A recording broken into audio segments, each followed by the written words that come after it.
So I think we're just in a temporary holding pattern until Laura is all set up and lets us know. And Carol will not be coming tonight, so I'm going to substitute just to lead this one meeting. Yeah. Thank you very much, Amy. You are all set to call the meeting to order. Okay, thank you, Laura. I call the meeting to order tonight of the Tree Council. Let's do the roll call first, starting with Jonathan. Here, Jonathan. Faith Foley. Hi. Amy Sarah Lamina. Good evening. And Paul Sebesta. Here. Amy Hawansky. Acting chairwoman. And do you have anyone there, Laura, sitting with you? Not yet. Okay, thank you. Has everyone had a chance to look at the minutes? And are there any updates or changes or concerns about the minutes? I had some very minor ones. Go ahead. Okay, on page 1, this is more of a question, line 36. It says, this is private property, so the council cannot plant any town trees there. Should town be capitalized in that context? I'm not talking about the town, but it's an adjective on trees. If they belong to the town, I think so. Okay. Because if you're using it as the town of Niskayuna, but not just putting of Niskayuna on it, it should be capitalized. Okay. And then likewise, in the same line, in the following lines, should elm in this context be capitalized? I had that same question. So elm, the common name for trees, there is not capitalized. So there's several times through here where it is capitalized and several times where it's not. All the times when it's capitalized should be made to a small letter. Yeah. Okay. So that should be uncapitalized. It should be uncapitalized. Yes. Okay. So line 36 and line 37 have it capitalized. So that should be reduced. And then same thing on line 82, it should be reduced to a small letter. Jonathan, did you have any more? Yes, at page 2, line 62. I just need the word that. They did not recommend the plan because of its lack of open space, and they don't consider that fire retention stormwater area space is open space. I believe it's minor thing. And I'm going to interrupt for 1 second to have a note taker notice that Chris Zimmerman is also in attendance. Jonathan, do you have anything else? Okay, page 3, line 91. I don't know if something's missing. It just didn't. Wait a minute, line 91. Doesn't look right. Oh, that's just, yeah. No, never mind. That was the trees being capitalized again. Line 109. Since is there something missing here? Ms. Hawansky stated that the main goal now is the encumbering trees for next year. Yeah, I agree with that. I also had that should be encumbering of trees or Okay. that trees be encumbered, something like that. Yeah. And then if you go back to your line 91, trees should not be capitalized there. Oh, yeah, it was trees, right? That's right. Okay, that's it for me. That's it. Did anybody else have any comments or notes or changes on the minutes, the proposed minutes? I had a few.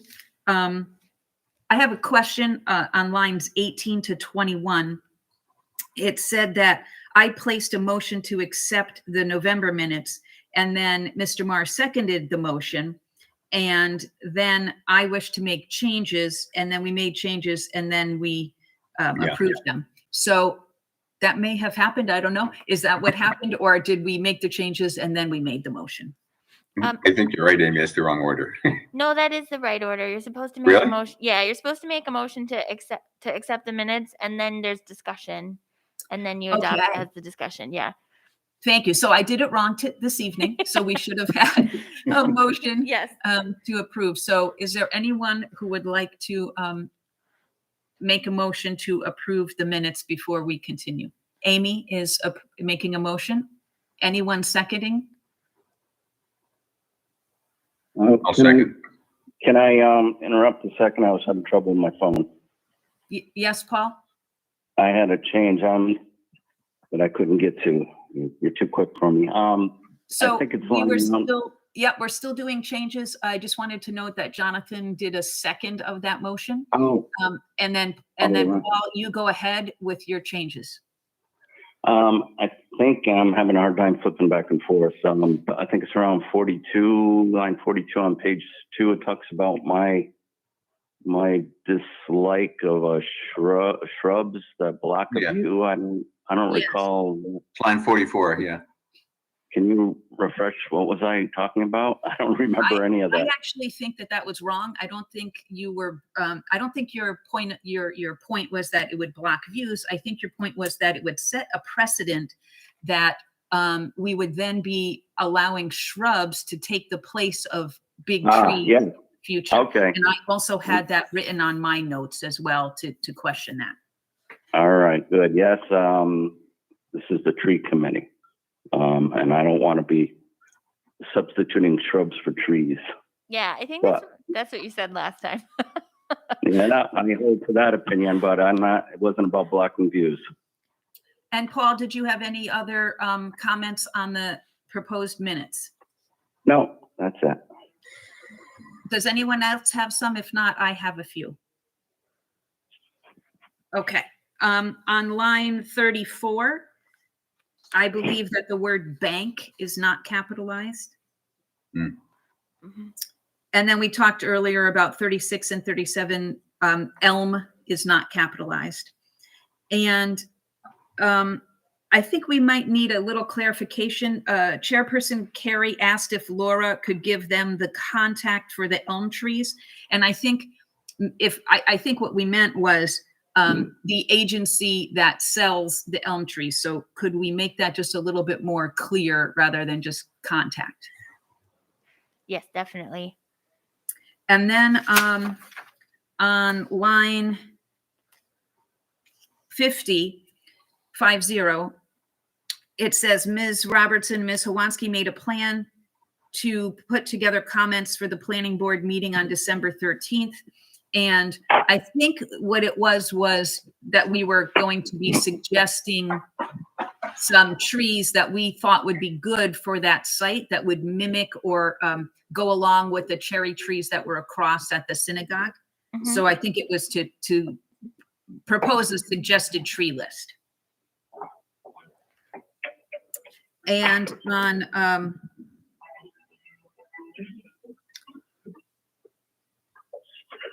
lines 58 through 62, we were talking about, can stormwater retention areas legitimately be called open space? And how does that term open space get assigned to an area? What kind of requirements do you need for a space to be considered viable open space? So I just thought that needed a little bit more clarification in there. Ms. Robertson noted that town code defines open space. Does that sentence mean that we are relying on town code to define space, or should we be saying how the town defines open space? I just wasn't sure. Yeah, I can speak to that a little because I'm in the same boat now. I know that the town code defines open space, but I don't have the definition in front of me, and I didn't at that meeting either. Okay. So it would So definitely be that I know there's a definition of open space in the town code, which we could clarify that sentence. Thank you. Appreciate that. So on line 63, Ms. Robertson noted that the plans show 1 tree per lot, and they are clearing 2 acres of land. I think that needs a little more clarification too, that it means that the plans show 1 tree that the developer intends to plant per lot. not that there's existing right now 1 tree per lot. Yeah, that makes sense. Thank you. It also says they will need to add more trees to the plan. And again, a little bit of clarification. I think we mean to the proposed planting plan. Yep. I was a little bit confused about the area around line 70 to 73, right in there. We were talking about how Shannon Boulevard was purchased by a new developer, and that the houses didn't, the new kind of formation of how they want to put the houses didn't match what we had kind of gone over before when we did the site visit. Right. So I was just a little confused about the wording subdivision cookie cutter plan. So maybe we could clarify a little bit of what happened and how that was different than when we had walked around during our site visit. Yes, we can clarify that line. Thank you. On line 73, due to the strict nature of the clearing and subdivision approvals, there's a hyphen that should just be a comma. Okay. And then on the line below 74, 1 tree marked could block potential plants for a house deck hyphen or dash. That should be a comma as well. I believe, correct me if I'm wrong there. Yeah, I think that's me when I make I'm a dasher. We have to put a comma there. And we talked about line 82, that elm trees should not be capitalized. Line 86, Ms. Hawansky asked for vests or hats so the council can be identified, and a little more clarification there. Like that the vests are labeled, you know, they're high vis colors and they have tree council on them. So it's not just that we're using them for warmth or we're using them because we want to spend money. It's so that we're identified as tree council members. Clarification on line 92. Ms. Hawansky asked if a tree on Dean Street was moved. This was not actually on Dean Street. I believe, and I could be wrong on this, that the street's actually called Webster. It was a cross street that connects to Dean. It was during the Dean Street planting project, but we did plant a few trees that weren't physically on the up and down Dean Street. They were on some of the cross streets. And as it says in this area, the 1 tree unfortunately was planted. There were so many utilities on that person's property that we had to the Schenectady County Soil and Water team had to keep moving the tree over and over and over to avoid the utilities. And so therefore it got way too close to an existing tree on that property. And I noticed that it was there when I went trick-or-treating. So I'm just wondering if that had been moved. On lines 116, the trees are small, $30 saplings, where the council usually plants $200 trees. I think that might be better worded as maybe whereas, or some other wording to clarify that. And on 118, line 118, would need a lot of oversight, and that oversight is the other spelling of site. Yep. Lines 123, 124, that area. If the council considers, I believe there needs to be an S there, a plan similar to Portland, Oregon, then the council should consider a how-to program before they receive the trees. I believe what that needs just a little clarification. Maybe we say the council should consider a how to plant a tree workshop before residents receive the trees, plural. Should there be a comma after Portland, Oregon? Yep, you could put a comma there. Yep. And then also, Mr. Sebesta noted other seminar titles can be mulching and pruning.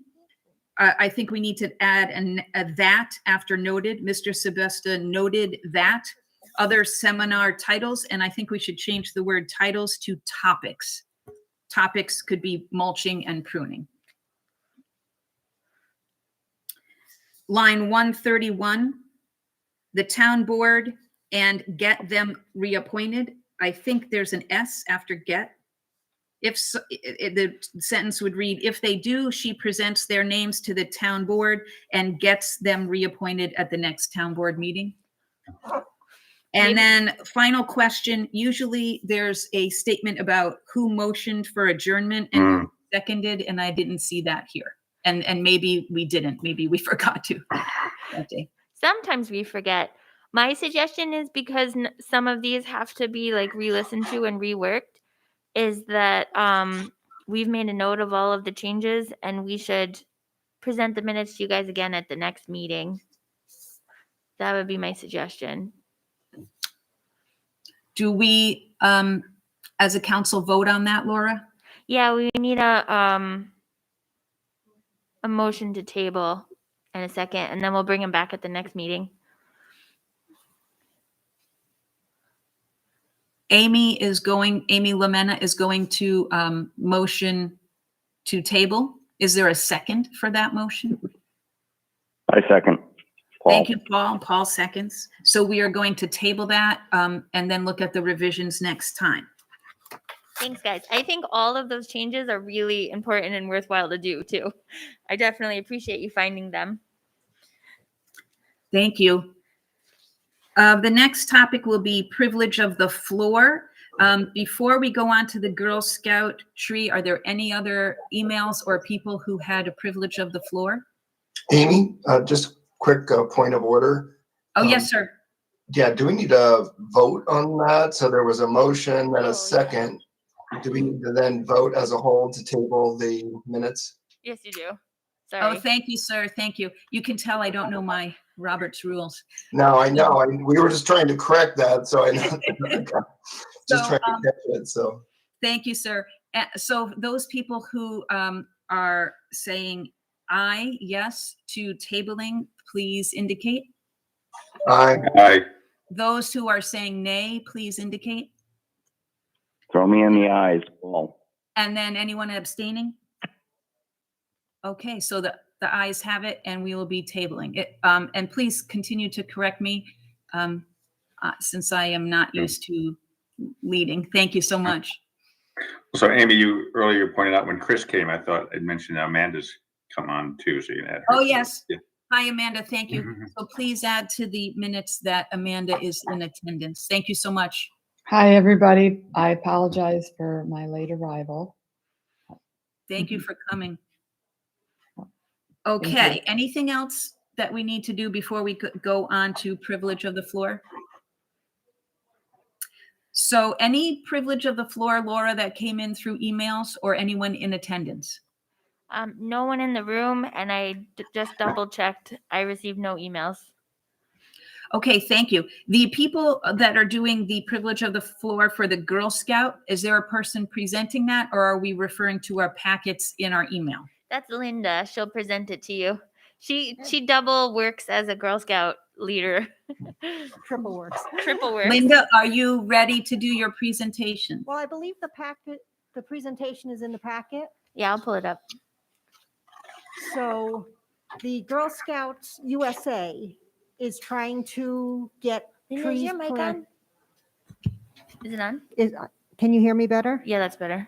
The Girl Scout USA is trying to plant, I don't even remember how many trees. 5 million trees 5 by million. 2026. And I would like to encourage our troops in Niskiuna. We have over 20 troops to help plant some trees. So I'm proposing that the town board set aside $1,000 of the planned tree planting money to help subsidize the scouts in their endeavors.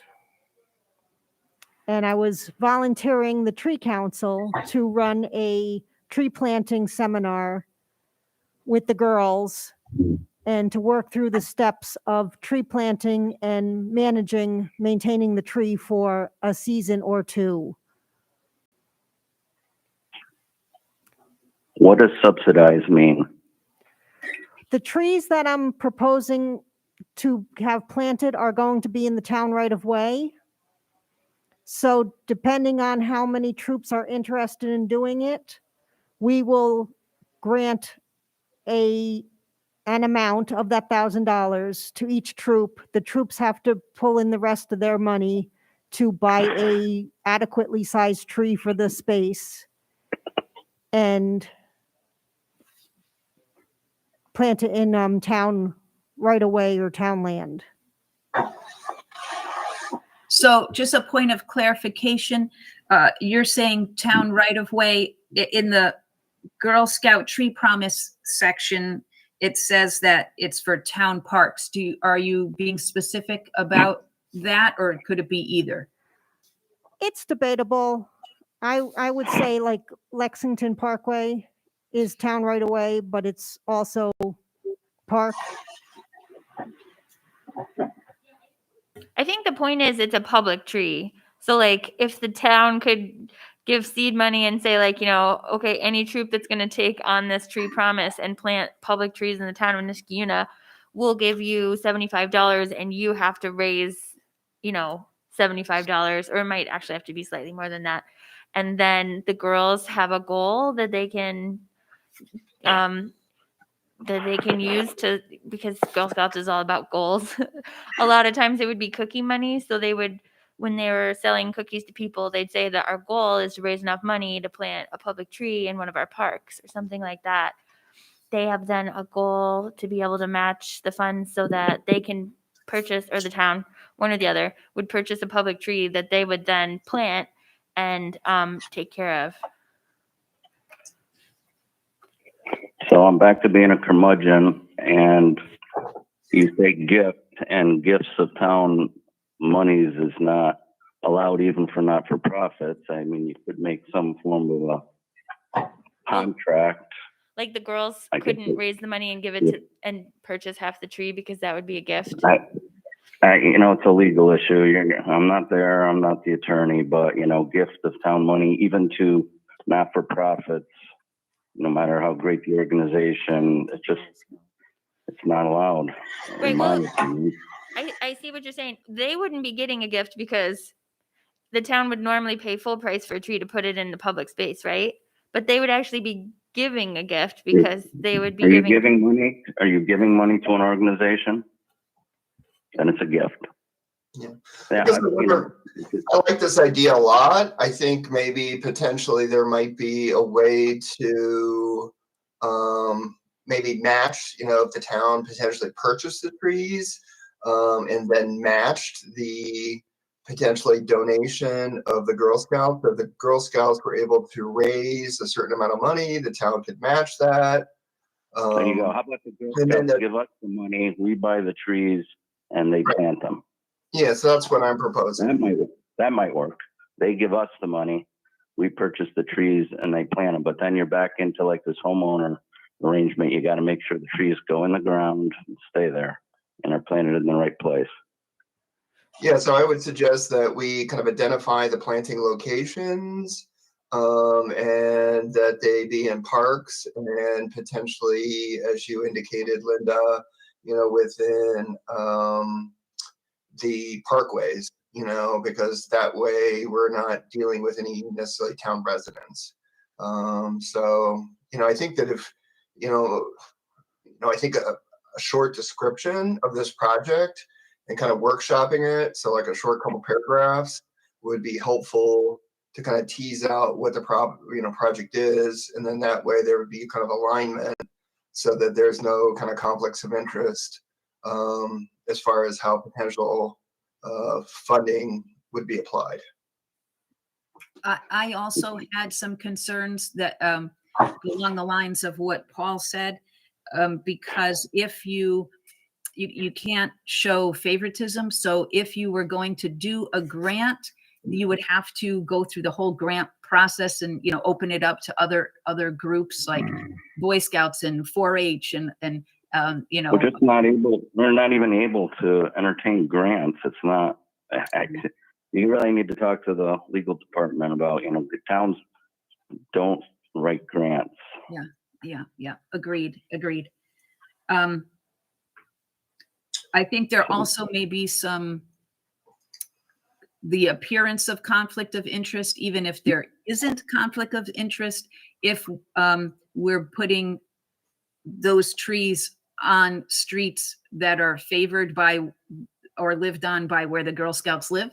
So I think I prefer in the proposal, in the paperwork where it says parks, because then there's a clear, hey, it's for the whole community. And so we avoid any appearance of favoritism. Yeah, I think that, in general, that the, tree council would have to work in partnership with the Girl Scouts on this project.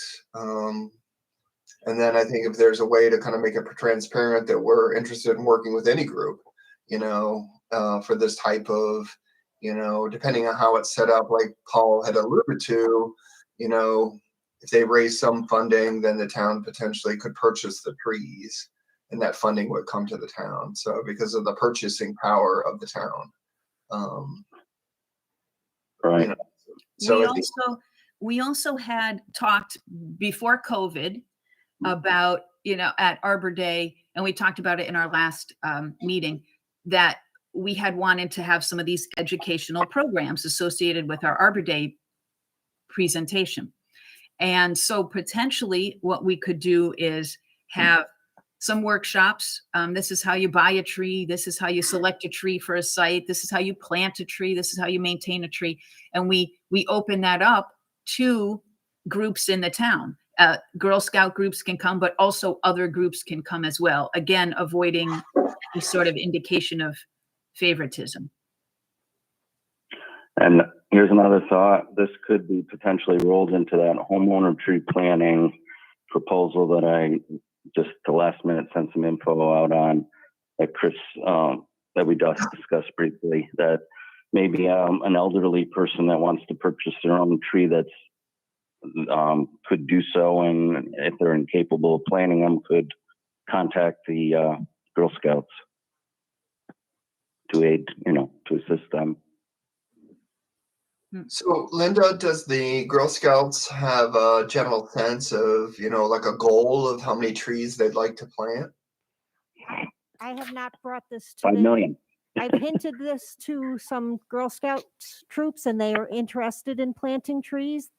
There is some badge work that involves conservation and such, but nobody has stepped forward. I don't have a list of troops that are actually definitely going to do it. Okay. Yeah. So I guess that would matter if we're talking about 20 trees versus 200 trees. Yeah.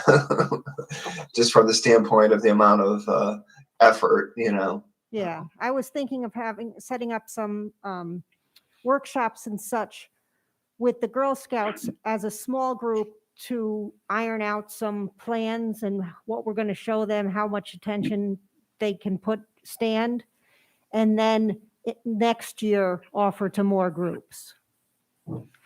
Yeah, so we'd probably only be talking about, like, as a pilot program, probably like 4 to 5 troops, maybe. Yeah. You also mentioned in your packet, or it says in there that not only is the goal to plant trees, but it's also to honor and protect and recognize existing trees. So I wonder if some sort of effort could be made along those lines. For example, we've been talking about having contests continue, right? The picture contests. We've been talking about having workshops, and we've been talking about trying to have some sort of fun effort to identify the largest or the most unique trees in town. So that's another way that we could learn and grow with Girl Scouts and with other groups, is by having them partner with us on that sort of project. Hey, let's work together to find the existing trees and to honor them and protect them. Yeah, it's interesting that you said that, because I added the Michigan Big Tree Hunt information that I found, which I found when I was researching this program. So, yeah, it definitely is all tied together. It's there, plant, protect, or honor trees, and or all of the above. So I'm just wondering, like, what's the next steps here? So I think some type of, further description. I mean, either, it could even be, there's a lot of ideas here. I think even could be a Girl Scout tree planting and then stewarding those trees too at some of the parks. So I think just trying to maybe do something as a pilot that seems like it's going to be, manageable, and then we can learn from that possibly at the first year. So I Well, don't the know only who wants to help put something together, like a one-pager.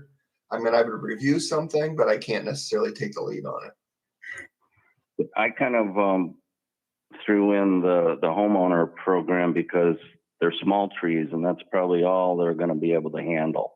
And that kind of makes sense to me that, if we could get that pilot program underway, and for, like I say, elderly people or people that don't have the time or want assistance, they could have reach out to the Girl Scouts and help in that way. I think that would be a real good fit. Okay, so Does anybody have any other It wouldn't comments? cost anything but their time. Yeah. There's no money involved. You plan as many as we can, work out. yeah, so I'm hearing that Linda and I and a couple of the troops maybe put together a couple more paragraphs explaining the program a bit more and exploring some of the other ideas, and then bring it back to you guys maybe next month, or send it to Chris to review maybe ahead of time. The only other thing I wanted to note before we moved on is, you know how we did our tree brochure, and well, Jonathan did a lot of that, or it was Jonathan and a fair number of people that were working on it together. I really didn't do very much of it at all. I just commented. But I noticed that I don't normally attach this many pages, but hidden in here, well, it's not hidden, but there's pages like this, which, if you're if you just want to read about trees, like, there's actually so much in this document. I think that we can pull a program out of it, hopefully. And I think the cool thing would be, like, yeah, we can use the Girl Scouts, but yeah, opening it up to everybody. The Girl Scouts can get a badge out of it. Maybe the Cub Scouts can, and maybe kids who just want to plant trees can join it, like to Paul's point. But if you page through this, like, it has a lot of the stuff that we had in our tree brochure, but with pretty graphics and things too. So it may even, like, bald and burlap trees, how to plant, like, this may be a good resource for us. Like, I liked this one, just because it's a simple way to convey information, like, have your tree be straight when you're planting it. Like, just, things that maybe not everybody pays attention to, because I know that I certainly have driven around and seen crooked trees in people's yards. So, and just also, like, I love this. They have maintenance. Like, it's not just plant a tree and walk away. You have a maintenance calendar for when you're going to take care of it. There's just a lot of cool stuff in here that ties right into how we're trying to educate the public. So I just wanted to mention to you guys, like, feel free to page through. One is the program, but two, like, somebody spent a lot of time putting this packet together, and it's well done. I like it. Yeah, I think it's great, Laura. I really do. I think it's a great comprehensive packet of information, and it looks like the Girl Scouts have spent a lot of time putting it together. So I think it's a great program. Yeah, I think we can use the information in there, If as a council we feel fine linking to this, I can put that link that document on our webpage. Yeah, I mean, I think if we put together a couple programs, right, we could do that. Sorry. We probably have to get permission from maybe a protected document. Yeah. Well, it's downloadable online. I think you can normally link from one page to another, but, like, I agree with you guys for the appearance of, we have, not like a preference to organizations. Maybe we can find a couple programs and do a couple links so that we don't just have one link to one Girl Scout program. But I really was impressed with the information. There's some overlap from us, but maybe if we're doing another pamphlet too, like, we can pull ideas out of it. It's got a lot of really good information in there. Okay, so to summarize, correct me if I'm wrong here, I think what we're suggesting is that the troop leaders put together a short description of what they're looking to do, how that's going to happen, so that it can be presented more specifically to us at the next meeting. And then also think about using some of the information that we saw in the packet to develop our own packet and reference material. Does that summarize what we've been talking about? That's my understanding. Okay. Does anybody have any other comments or questions about that topic? Okay, great. So I think we're ready to move on to new business. Laura, do you have any new business, or does anyone else have any new business? I do not. Okay, so we'll move on to discussion items. And the first one is our goal sheet for 2022. In the packet is the goal sheet for 2021. Does anybody need to review that, or do you need a minute to kind of scan through it right now? So one of the things that was on there was tree planting itself. Another goal was street tree inventory. Another one was tree master plan. And then we had public outreach as our goals for 2021. And also we had acknowledged our kind of what we would call ongoing responsibilities.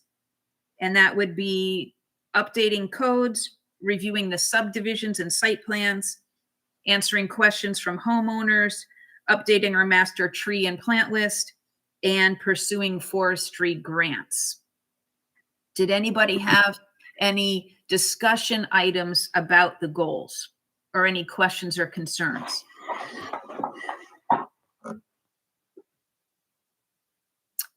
By that, I'm guessing that you're proposing to keep them kind of the same that we had in 2021?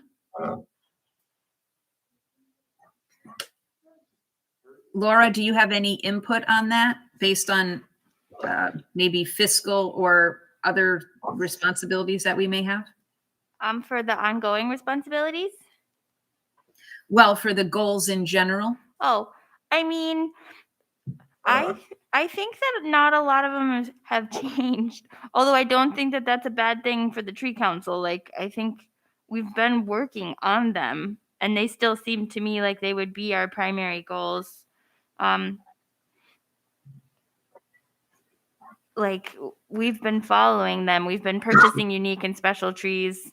We've been working on our budget. We were able to restore the budget this year. You know, I know we talked about training opportunities, but that made it hard under COVID. But I don't know that, I mean, it's kind of up to you guys. We restructured them quite a bit I last went year. silent.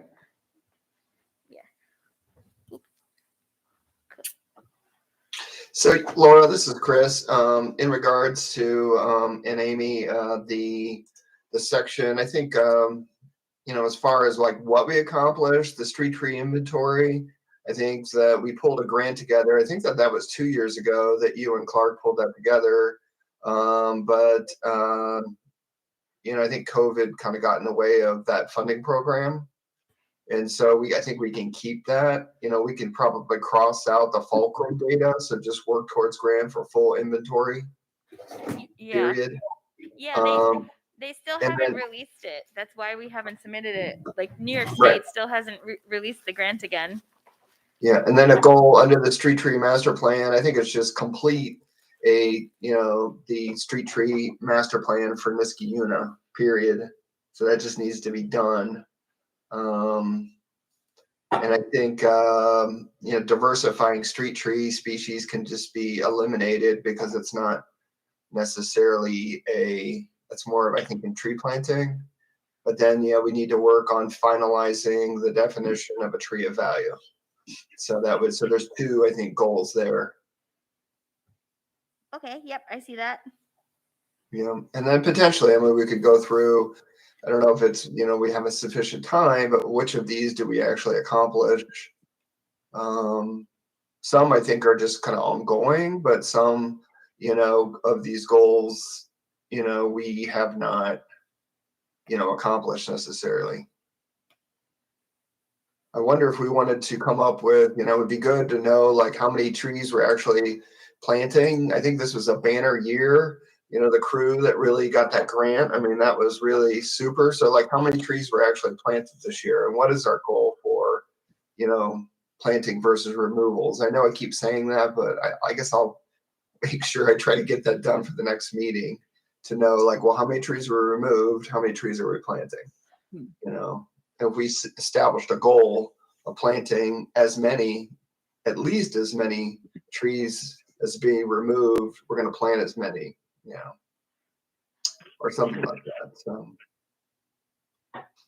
And or that, the homeowner program that Chris came up with last meeting, should that just fall under one of the programs? Or I think that's a great idea, and I'd like to try to further that. Probably we should put it under the tree planting goal, and we could put a homeowner like Girl Scout, well, not Girl Scout, but homeowner planting or organization planting program. Reimbursement or whatever it ends up being, but I think it has a lot of potential and is a great idea. So maybe something along the lines of develop a program to facilitate, increase tree planting by homeowners and residents through potential reimbursement program. Right. Well, I think we could reimburse. I think that's doable. Yeah, as long as they were public trees, right? That's the key. Right. Yeah. There's no reason we couldn't.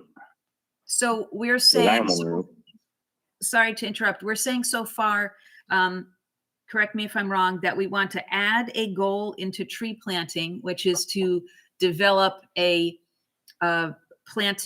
resident planting program, whatever that's going to be. And then Chris, you had another specific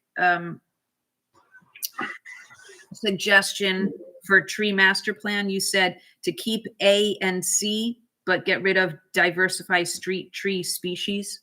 Is that correct? I think that's fine. I think that's too much detail for our annual plan. And that would be part of what we would be doing anyway, but we don't have to list it as a goal under the master plan. Yeah, I think it's kind of more broad brush, right? And so, and I guess the question is, is everybody in agreement that idea about we're using the word develop a program for residents. So if people aren't completely comfortable with it, you could use the word explore. It just depends. Do we have kind of support from everybody that this is a good direction to go? So we kind of recognize the problem is we're not planting as many trees as we want to get out there. It costs too much to plant a tree through the traditional process. How do we make it more efficient, get more trees out? Explore line, evaluate, whatever you want to call it. Paul, could you repeat that?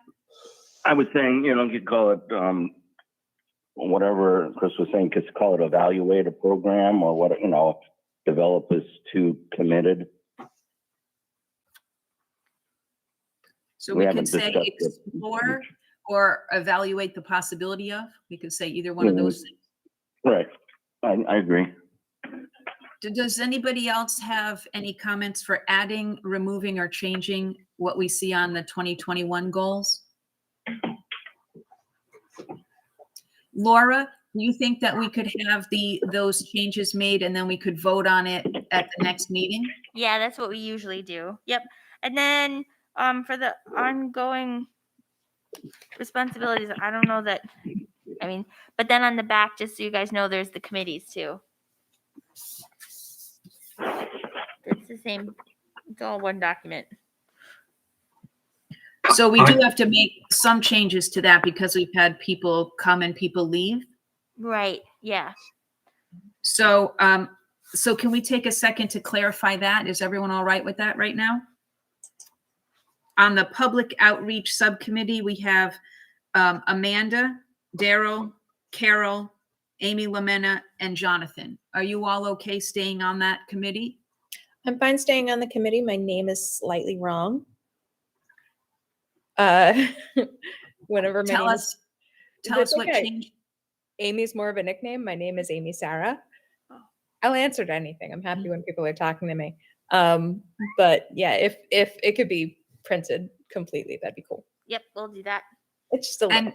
And do you, and I notice also, are you also have no space between la and Yeah, mena? there's no space between because Yep. see, I think there had been a generation or two ago, but with computers, it just shows up as all of us have the same middle name of La. Okay, is there anyone who would like to join the public outreach subcommittee? Okay, thank you. On tree planting committee, we have Amy, me, Paul, Daryl, and Andrea. So I think we would remove Andrea. Correct. Is there anyone who would like to join tree planting subcommittee?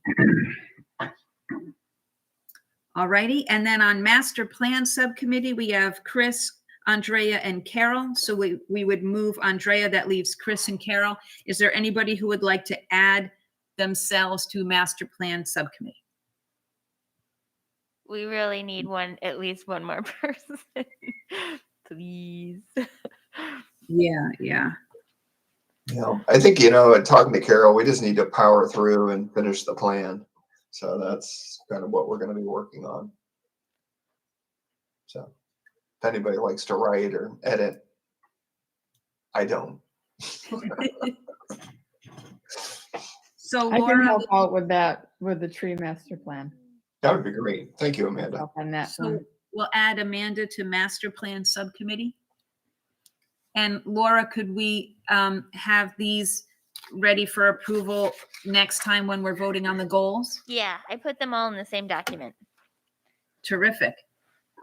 So any more discussion on the goals? Or are we ready to move on to the next item, which would be our ongoing projects? Everyone ready to move on? Okay, so our first item is Ace Hardware. Laura, do you want to update us on that? Yeah, I'm just gonna pull up the map here. Hold on. Ace Hardware doesn't have a map. I was doing the minutes and noticed that there was a lingering email out there from Flora, who was the one that we had been meeting on, just confirming that it was okay that they did all the planting in spring, which obviously it's okay. So I reached out to her, and so we'll be seeing the revised planting plans and more movement on that in the spring. I was okay with that email. I think you were all copied on it. If you had any other follow-up questions on that one. And you heard yet when they intend to do the pruning of the silver maples? Are they waiting for the spring for that as well? I mean, because you can really do that at any time. That's why I put in that email, make sure to call us, but she didn't respond that that's imminent. So I don't know when they're going to do it, but I will keep reminding them to call us. Thank you. Then the Eastern Parkway mixed use development, that's also just a verbal ongoing project. To your point in the minutes, Amy, yes, we were supplying them with a list of trees to plant.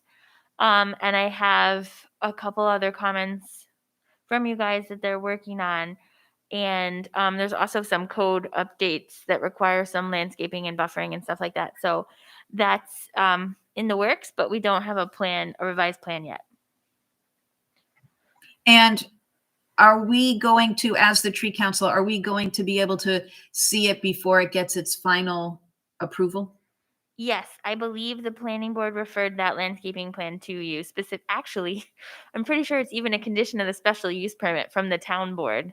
So you have full approval over the final landscaping of that project.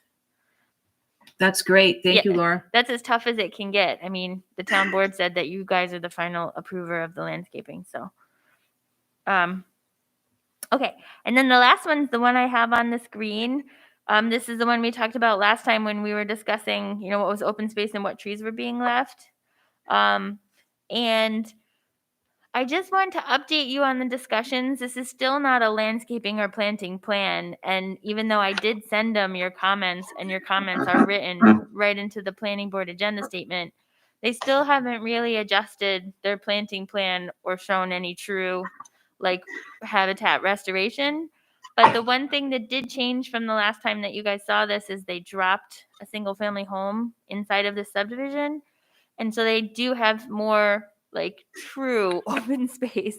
So like before there was, I know it's really hard for you to see my cursor, but before there was a home right here, kind of on this round corner, if you can see my little thing going Yeah. around, they dropped that, which left, this is all going to be stormwater, but what they ended up doing was squishing the stormwater over. So this is now undisturbed open space here. So that's more than there was before. This remains the same. And when the Conservation Advisory Council was looking at this, they asked, the stormwater stuff would have to be cleared. That was one of you guys' questions.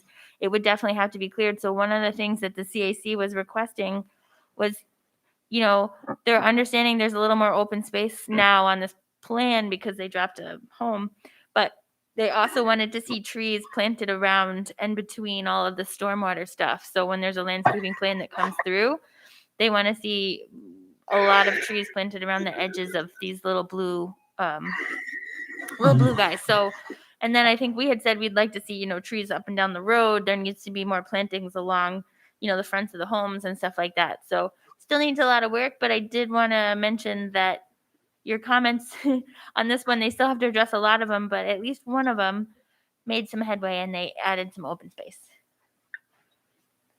So are our comments part of the kind of official reporting on this? Yeah, yep. It's right into the planning board agenda statement. And what I was going to do is they have to go to the zoning board on Wednesday. It's following the zoning board. I was going to resend them all the tree council comments as well as the additional plantings that the CAC had asked for to make sure that that's fresh in their mind if they are able to move forward with the project. Just a quick question, Laura. Can you remind me, are they required to have so much open space area set aside for this project? So our code requires in a subdivision a certain percentage of parkland, but if it's infeasible on the site, they can set aside fees. So it's not necessarily, it doesn't have to be a percentage of untouched land. But I think in this case, because we've discussed this before, this is like the last kind of forested area in our town center overlay district. So we were trying to get them to reserve open space as much as possible.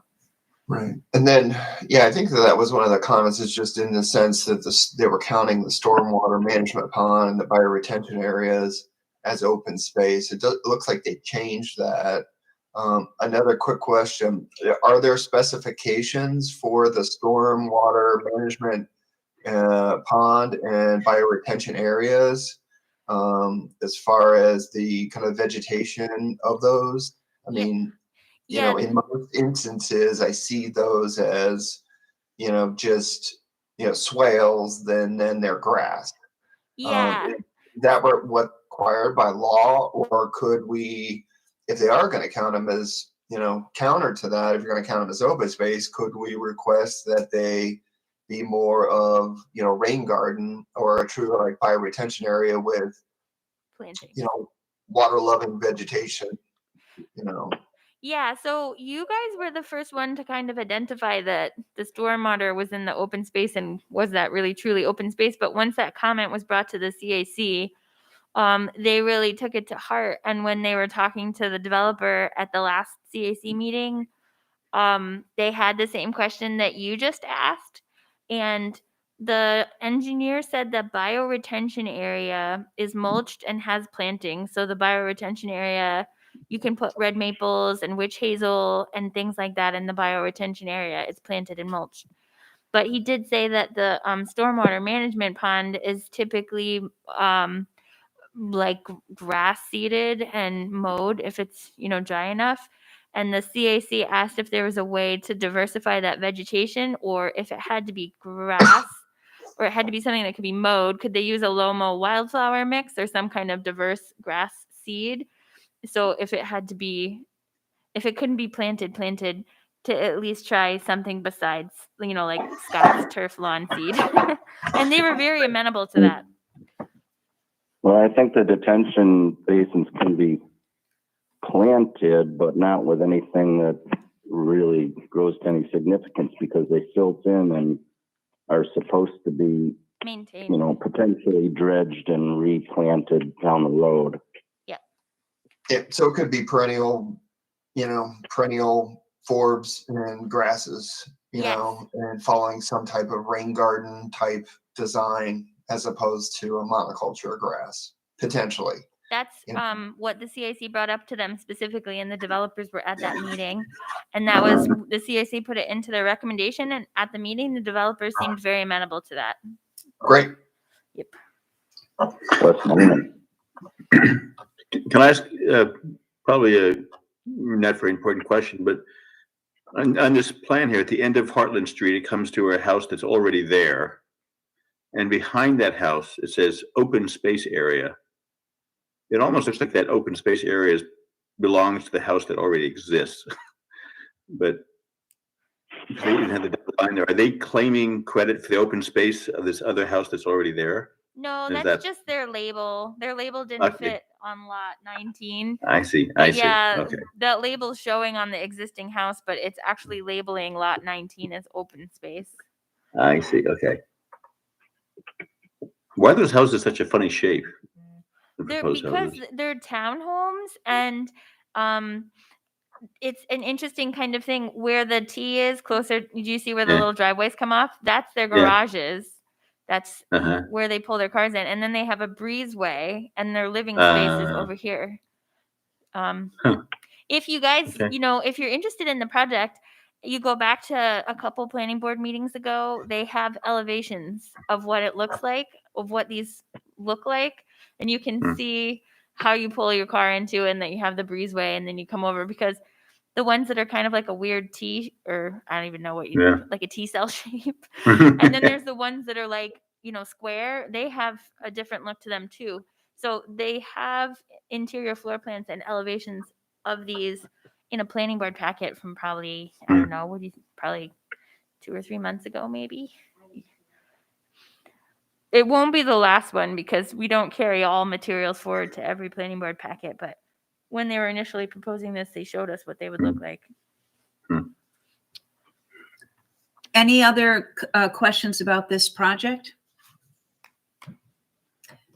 Okay, thank you. So we will, I believe, Laura, that's it for the projects, and we can move on to reports. So the first report would be from Public Outreach Subcommittee. Do you have a report? Well, because Carol's not actually here, I will, and I didn't reach out to any of you guys if you wanted to do reports. I added some information kind of under each subcommittee, because just to keep you guys updated. So Carol had been helping me make sure that we submitted our Tree City certification for 2021, and that was done. It was completed on December 31st. But it's in, so I think that should be good. I don't anticipate there being any problems there. And then the other thing is, when I was looking with Linda at the Girl Scout Tree Promise, I found the Michigan Big Tree Hunt, and I included some of the info because I was like, oh, well, let's just include the New York State program. But I got to tell you, I love New York. The New York State program is not nearly as easy to understand, and I think doesn't have nearly the participation that the Michigan one has. The New York State one requires you to figure out the height of any tree that you're submitting, and it gives you ways to calculate the height, and it has rules about multi-stems and kinds of things. So Michigan, they literally these are their rules. Tree must be living. Tree is determined by circumference measurement around the trunk. It doesn't matter if it's multi-trunks all grown together. None of that matters. It's just do the circumference, find a super cool tree. And then it had a deadline for the submissions. And we can see in the packet that I sent you, I know we were collecting pictures, thinking about a calendar. And we were talking about doing a winter photo contest, but like we could theoretically do this. It's pretty easy. I think you could put it out and Mhm. say, just send us the measurements and then get these photos because they're super cute. Like if you zoom in on them, most of these photos are people trying to get their arms around these giant trees. You know, Well, like that's cool. And that was one of the things that we had I think at one point we were all spitballing things, a few months back. and we had said it. And we had mentioned something like, measuring the trees and finding, the widest one we can. And I do kind of love the whole idea of a tree hugger competition. Just see if you can get your arms around them. And I think that would, when you included the Michigan one in the packet, I was looking at it and I'm like, yeah, let's do that. Yeah, it's way easier than the New York State one. And the other thing I noticed about the New York State one, so the Michigan one, I mean, if your rule is just measure the tree at 4.5 feet high and take a picture of it and send it to us. One, we get the cool pictures for our calendars if we want. And then two, we get these good measurements and ideas of where these big trees are in the town of Niskayuna. But I was looking at the New York State program, and Schenectady County does not have a single tree in New York State as a registered large tree. And my guess is that's because we've never tried. Yeah. Like we should see how big our trees are. Like there's predominance in some other counties and stuff. So if we did our own and we found this big massive one, we could submit it to the state. You know, That would be great. Yeah. Now, if we do that, we actually do have to follow the The New York state's State rules. rules, right? Because it's a point system. yeah. It's not, yeah, it's, Yeah. the diameter at breast height, 4 feet up. It's also the crown. Yes. So there, and you get points for each of these aspects because you could be really big around, but not have a big crown or vice versa. So the point system is what determines the champion trees. If you go on Facebook, there's an interesting group called Big Tree Seekers. Used to be called Big Tree Hunters, but there was some controversy about hunting. So it's now called Big Tree Seekers. And that is actually run administratively by Fred Breglia, who's the head of the George Landis Arboretum out in Waynesburg, Esperance area. So they, we had talked previously about maybe having him kind of come and give us a little program on how do you figure out what is a big tree, and because he does that for fun, he goes out and looks for big trees, and he also looks for old growth trees. Okay. So there's a possibility that maybe we could get some state champions in the area. Yeah, so like I almost feel like there could be two steps to that. Like put out an email blast with a deadline and start getting people to send us in their big trees. And then if we get some really big ones, then we can focus in on those big winners and stuff, and then have Fred come and take a look at them and teach us the point system and stuff for people. Now, I know that we talked about, the ideas of like workshops for planting trees and tree care, et cetera. What do we think of the idea of setting up, and it's easy enough to do, a YouTube channel with things like how to measure your tree for, the New York State one, or including like the information for where and how to plant a tree and what kind of trees you're looking for. But I've made a YouTube channel before. It's easy enough to film on a phone and upload, provided I've got a mic and stuff. But the idea of having something that becomes a more durable resource, like, okay, so you missed this workshop, but wait, there's more. And it also makes it a lot more social media friendly for pushing out, hey, if you want to help us make the map of all of these big trees, if you want to put Schenectady County onto that map, here's our criteria, here's what you'd have to do, here's links, etc.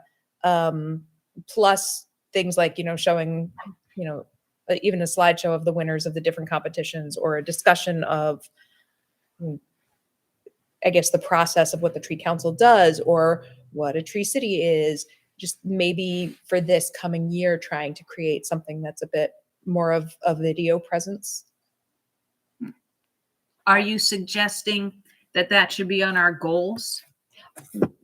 If people are cool with it, absolutely. If not, I'm perfectly fine with doing things that are off the list. If it comes to the point where we are able to do that. I think that what the Tree Council does is interesting and important work, and I had no idea it existed until I got an email of, "Hey, do you want to participate?" And I'm like, "I like trees. I'll come." So even just things like where friends of mine found out about the photo contest, but only after it was over and reading about it later. I think we've already started to make a bigger, kind of I'm sorry, I'm exhausted after this week, so my words are not the best. We've started to have a little bit more visibility, there's the word, than we had before. And I think that I like the idea of keeping it going and pushing it further. And so, yeah, we do like, the measuring your tree, trying to find like the thickest trunk trees in Niskayuna and putting that, or doing the calendar idea, doing things that are more getting people involved rather than just and it is very important to do the zoning and planning stuff, but also to let the community know, why is this stuff important? What is our current social media presence? Like, do we have a Twitter, Instagram, Facebook, et cetera, et cetera, et cetera? What do we have right now? Faith, that one's you, right? Yeah, as of now, we only have an Instagram, and I was actually gonna bring it up at some point about making a Facebook, because there's two different audiences. Younger people typically tend to use Instagram, so we could reach some different demographics. But I think a YouTube channel would be a really good idea. Even like short little videos to put like on Facebook or Instagram to kind of like get the community involved and thinking that they can participate.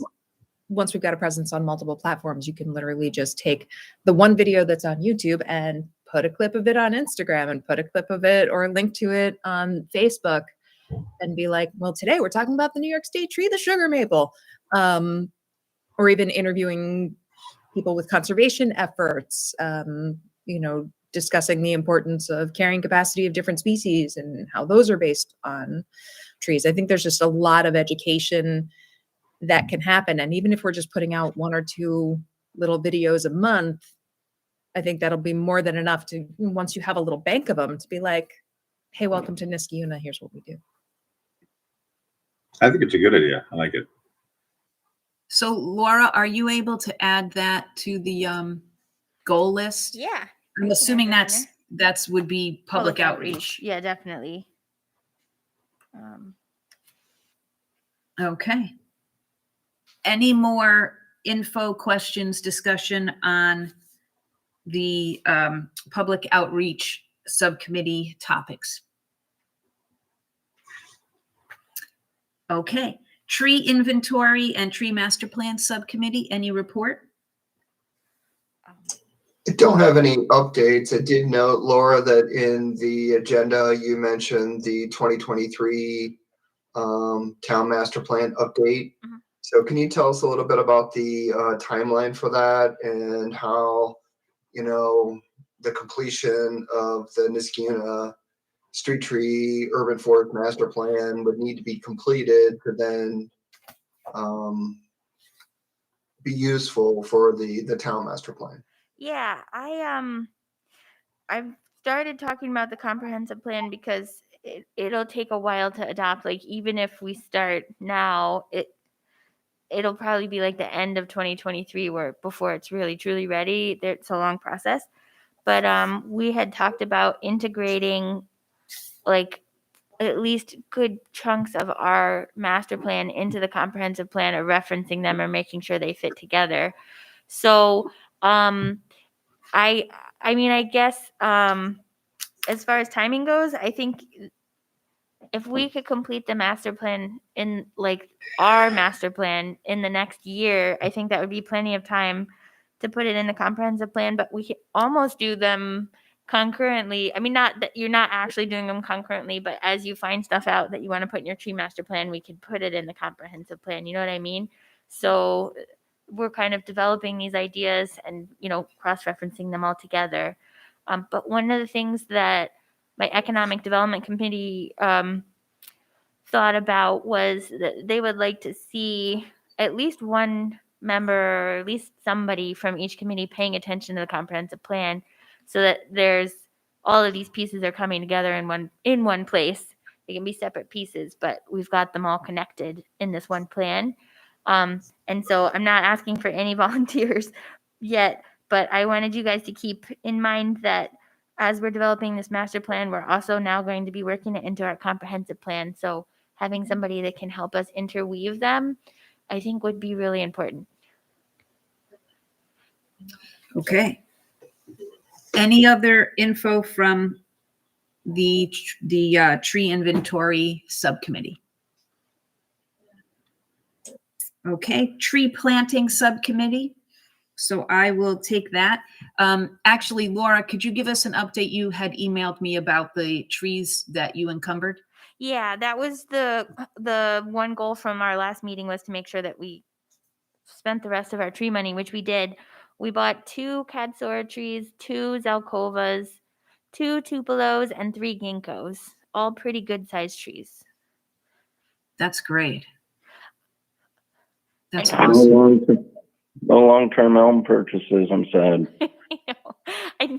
I did it on, very late in the game, and I think the elm place was already closed, but I was able to encumber, so that's good. That is good. Well, don't try to get back in that program, because I think it's a great value personally. So I think our 3 goals then would be to get back into the elm program for each year, and to find locations for the trees that you just encumbered, because those are some special trees and they can get rather large. And then the third one would be, and I would like some help from Chris and Laura and whoever else would like to, figuring out which street area or community could benefit from a tree planting for 2022, right? So previously we've done the Ray Cornelius intersection, and then we just did Dean Street with intersecting streets. What area, what community is a tree desert right now that could benefit from a project like we did last year? Because I think that actually worked well. We were able to go up to homeowners and talk with them and have a concentrated planting area, which helps the people planting the trees to be able to go boom, boom, boom, right down the line. It helps us when we're asking for even the people to come to indicate where gas is and the other utilities are. So if we have kind of this area and a community effort, I think it's been working well. Does anyone have any suggestions of a community that would benefit? I'm on Hillside Avenue over by, I don't know, Trelleborg or Automated Dynamics. I'm not sure which name they're going by, but by the National Guard Center. And like, especially once Automated Dynamics came in across the street, there had been a lot more vegetation, and it's not there now. When I moved in, my house had been new construction. There was one little tiny tree that immediately died because it was not planted right.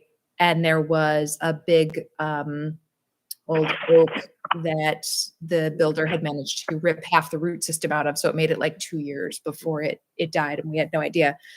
But there's not a lot. There were a lot of like kind of scraggly, some pines and stuff close to the road that then get lopped a lot because of power lines.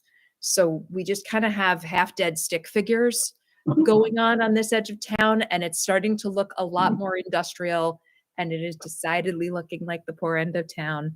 Not that we're not. Can you give me a cross street so I know the area? Hillside and Hillside and Commerce. Commerce. Thank you. Well, I'm not certain that Hillside's a town road. I What do you believe it think it is, is, Paul. I believe it is. I know it's a Okay. big one, but I actually think that we're the ones that repaved it, if I recall correctly. But I had that thought. I'll double check, because we're obviously restricted if it's not a town road, Amy. But I think it's ours. Yeah, we did. Well, we put in. Yeah, I'm not sure. I'm just questioning it.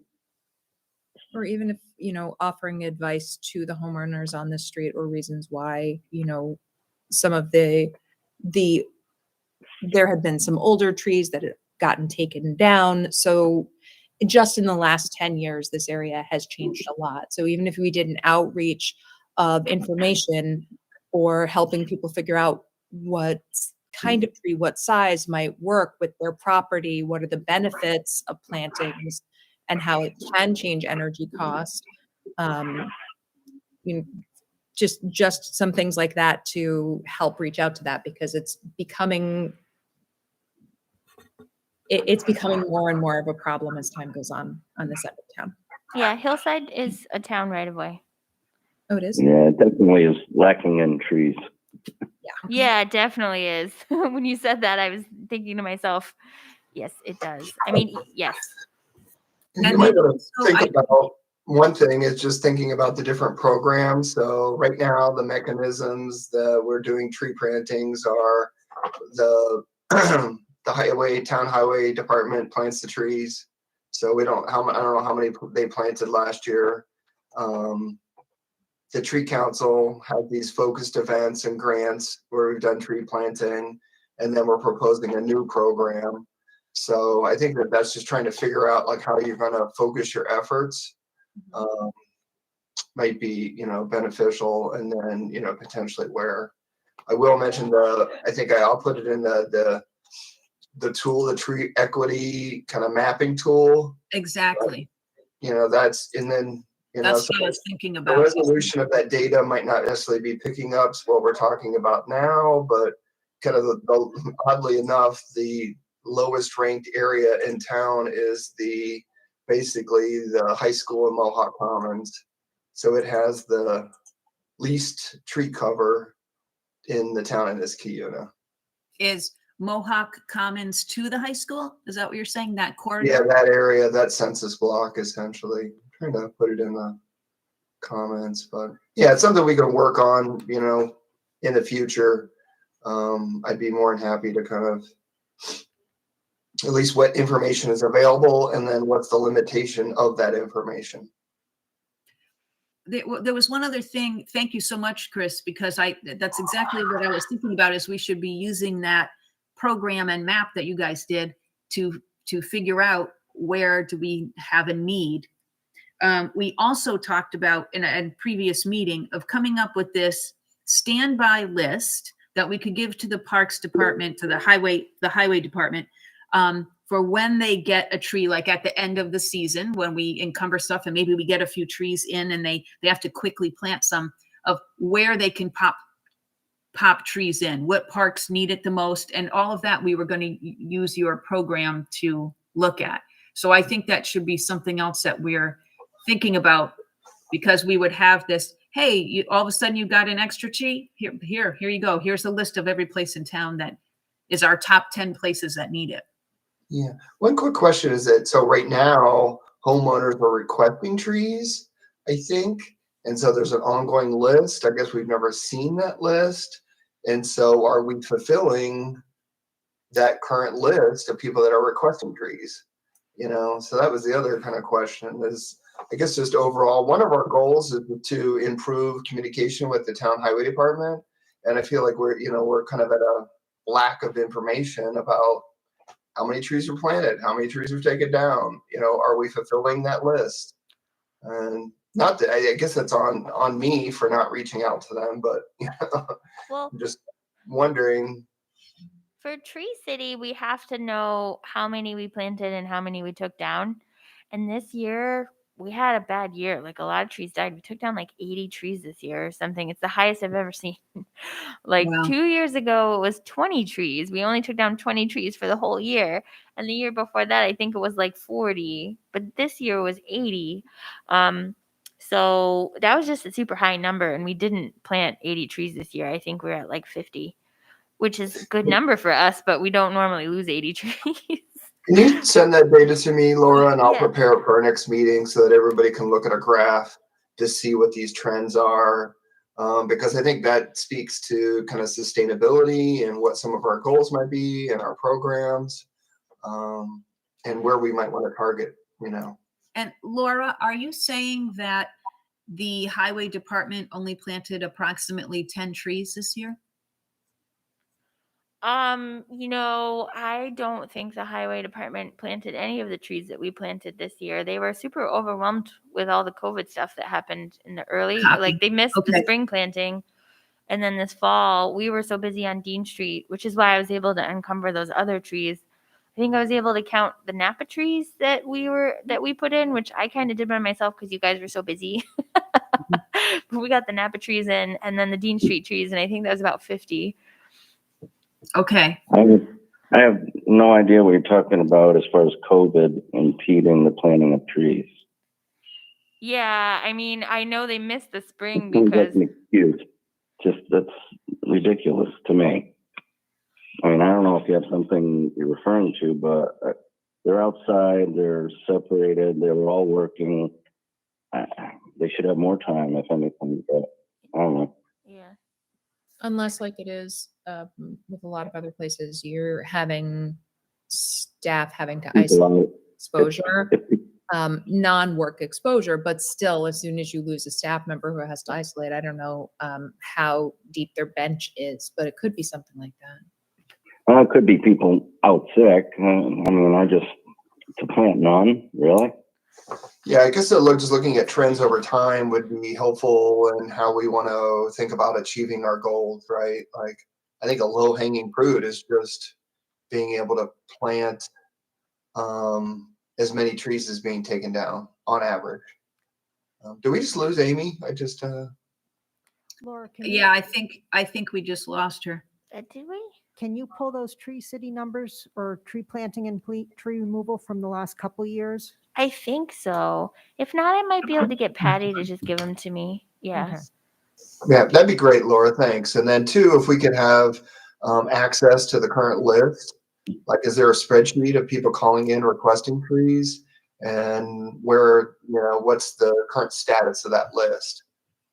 And that's a good request, because now that we've encumbered some of them, we could also make recommendations about if any of our encumbered trees would satisfy people on that list based on site requirements. One thing I wanted to note about whatever statistical number we get about trees being removed versus planted, we also have to understand two things. One is that we have so many silver maples in town that our tree taking down number is going to be high for the next few years, because those trees are getting worse and are going to be needing a removal, right? And there's a lot of them through a lot of corridors in town. Also, it's very possible when we're looking at the numbers that there are trees that should have been removed 2, 3, 4, 5 years ago that the town didn't have a chance to because they were working on other things. And so then last year they were in that mode of, okay, we've got the machinery, boom, boom, boom, let's get a bunch.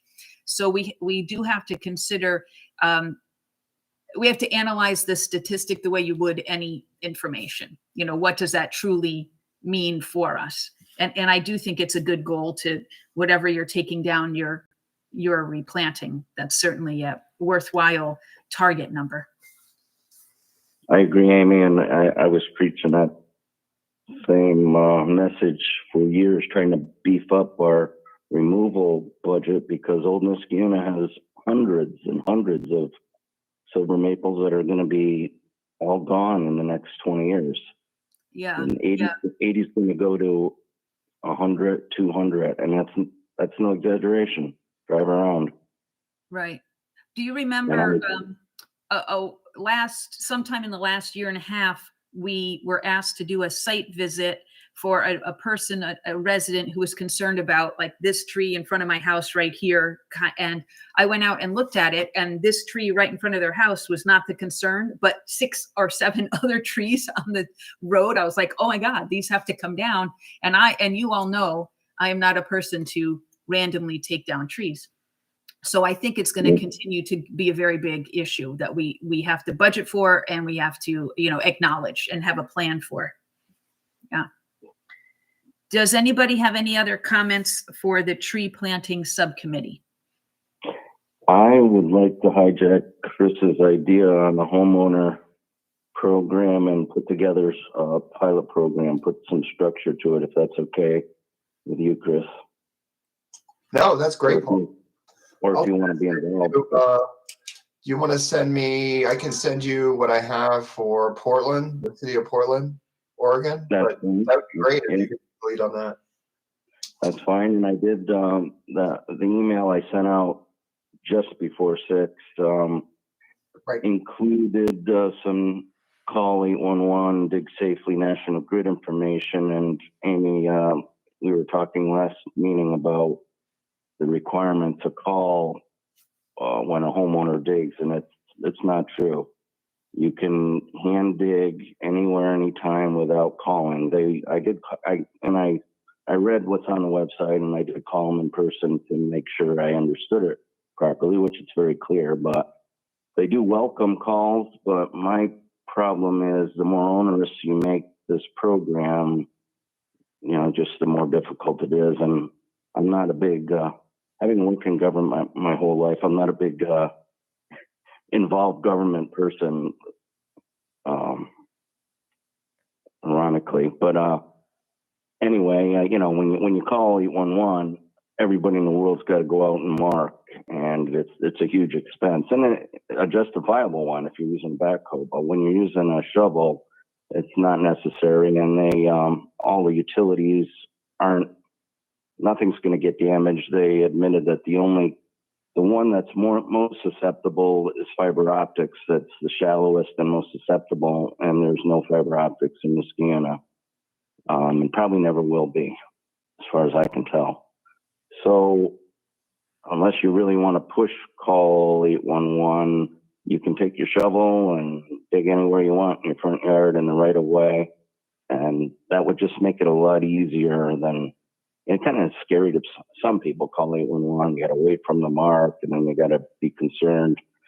I'm not saying we don't want to be cognizant of the water and sewer department and involving them, but it doesn't need to be through 811. We may map out or have some information for discuss this with water and sewer and get their feedback on it, and not just out of the way put trees willy-nilly. We went through that on Avon Crest Boulevard, right, Laura?